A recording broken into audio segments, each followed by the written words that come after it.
Your brain just checked your phone 4 times before you finished breakfast. You didn't consciously decide to do that.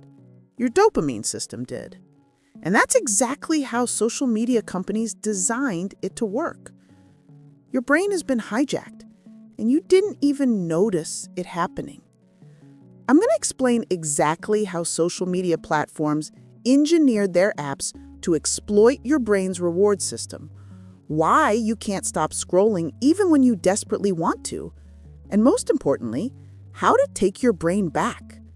This isn't about willpower. This is about understanding the neuroscience of what's been done to you. And once you understand it, you can reverse it. Let me show you how. Let's start with what's actually happening in your brain right now. Every time you open a social media app, your brain releases dopamine. Dopamine is a neurotransmitter that's often misunderstood as the pleasure chemical, but that's not quite right. Dopamine is about anticipation and reward prediction. It's what makes you want things. It's what drives you to seek. Now, here's where it gets interesting. Social media companies hire neuroscientists and behavioral psychologists specifically to maximize dopamine release. They study slot machines, they study gambling addiction, and they apply those same principles to their apps. This isn't a conspiracy theory. This is documented. Former engineers from these companies have come forward and explained exactly how they did it. The mechanism they use is called variable ratio reinforcement. It's the most addictive reward schedule that exists. Here's how it works. When you scroll, you don't know what you're going to see. Sometimes it's interesting, sometimes it's boring, sometimes you get a like, sometimes you don't. That unpredictability is what makes it so powerful.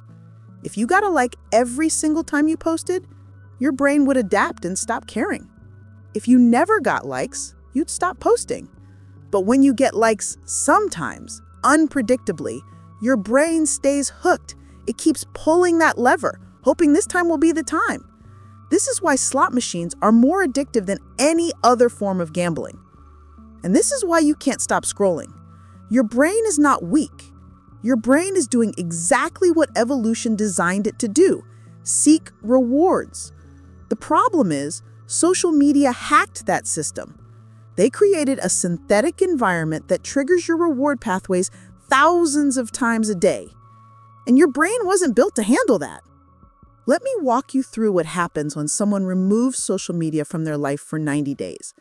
I've observed this pattern in clinical settings, in research, and in documented cases.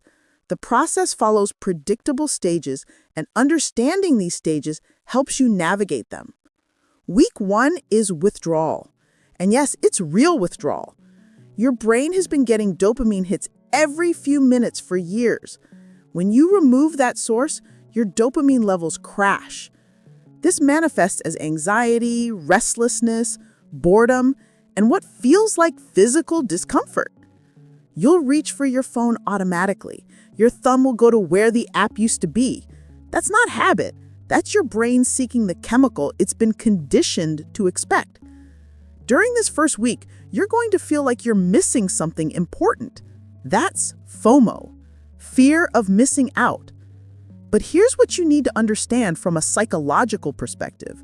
FOMO is not based in reality.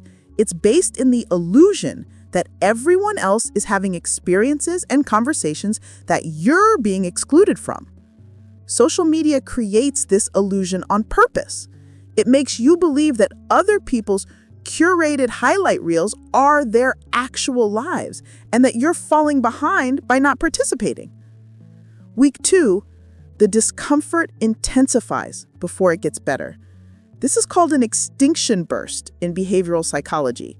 When a behavior that's been reinforced suddenly stops being rewarded, the behavior temporarily increases in intensity before it fades.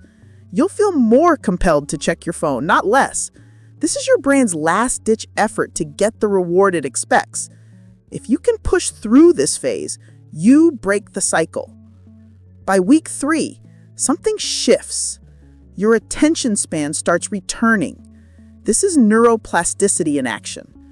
Your brain has been trained to expect stimulation every few seconds. Reading more than a paragraph felt impossible because your brain was constantly scanning for the next hit of novelty. But when you remove that constant stimulation, your prefrontal cortex, the part of your brain responsible for sustained attention and executive function, starts to strengthen again. Now let's talk about something that particularly affects women, though it impacts everyone: the comparison trap.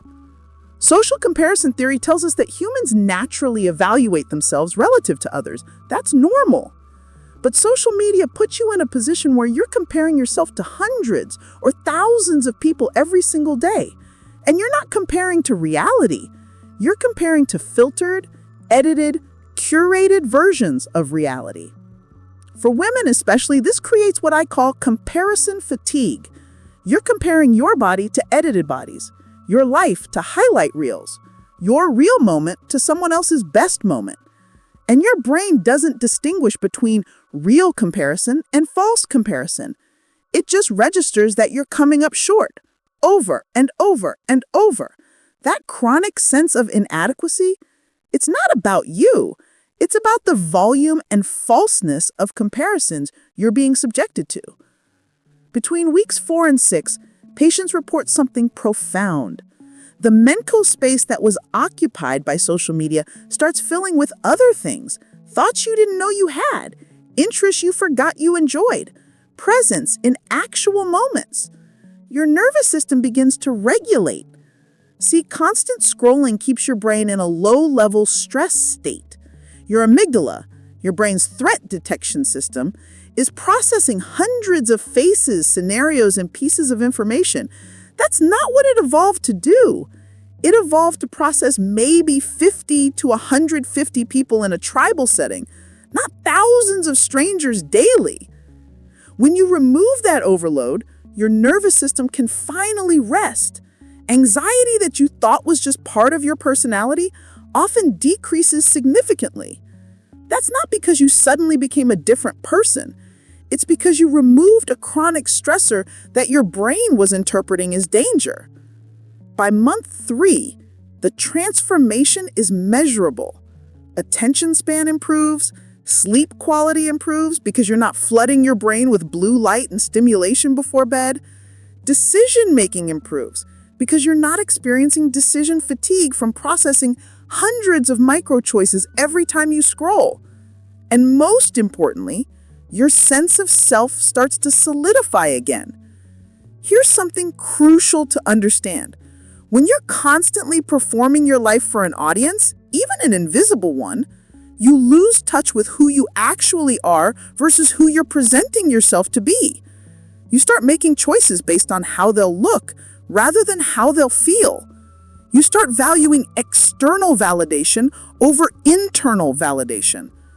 Removing social media forces you to answer a question you've been avoiding. Who am I when nobody's watching? The breakthrough moment typically happens somewhere between day 60 and day 80. It's the moment when you realize you're not missing anything, not in a bitter way, but in a liberating way. The lives happening online are still happening, and they have nothing to do with you. Your worth is not determined by your online presence. Your relationships are not defined by likes and comments. Your life is not less valuable because it's not documented. This is when people report feeling like their brain is theirs again. The constant mental chatter about what to post, how something will look, what other people are doing, it fades into background noise and eventually silence. And in that silence, you find clarity. From a psychological standpoint, what's happening is you're rewiring your reward system back to baseline. You're reteaching your brain to find satisfaction in real-world experiences. A conversation without your phone, a meal without photographing it, a thought without broadcasting it. These things start to feel sufficient again. Not boring, sufficient. Taking your brain back doesn't mean never using technology again.